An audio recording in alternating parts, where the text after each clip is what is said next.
Quand je suis parti en Corée, j'ai remarqué deux choses. La bouffe coréenne est magnifique et les Coréens étaient tous sur leur téléphone. Sur leur téléphone, ils étaient tous sur une application et j'avais l'impression qu'ils étaient en train de lire des scans en couleur. Au début, je me suis dit, tiens, ils lisent des mangas ici. Puis après, je me suis rappelé que la Corée et le Japon, bah... Tu veux quoi, toi? Mais toi, tu veux quoi, toi? C'est toi, tu veux quoi, toi? J'ai rien fait, c'est bon, lâche-moi, là. Tu regardes de travers. Mais je t'ai pas regardé de travers. Et je vais te niquer ta mère. Oh! Ma copine m'explique que c'est des manhwas ou alors des webtoons. Et en gros, bah, c'est des mangas coréens. Et que l'application en question s'appelle Webtoon. C'est une application où il y a plusieurs manhwas qui y sont publiés. En gros, c'est comme si Scantrad avait son application et que tout ce qu'il mettait à l'intérieur, c'était légal. Du coup, quand je suis rentré en France, j'ai téléchargé l'application et je me suis empressé de lire un manhwa totalement au hasard. Et j'ai choisi...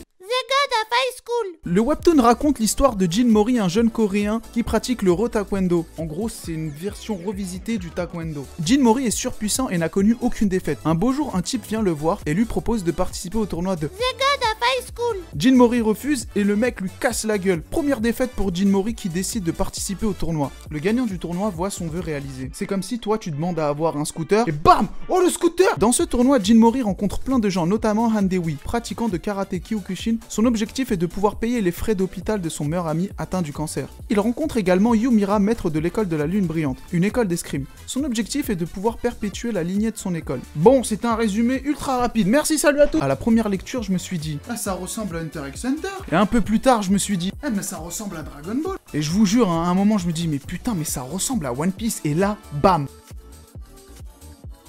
Vous avez vu? Les webtoons copient les mangas. Plus sérieusement, le webtoon a les mêmes codes que les shonen au Japon. On a un héros trop fort, badass, qui aime se battre, manger, qui veut toujours se battre contre les mecs les plus forts et tu connais la lecture asiatique. Et en plus de ça, on retrouve le fameux cliché du tournoi.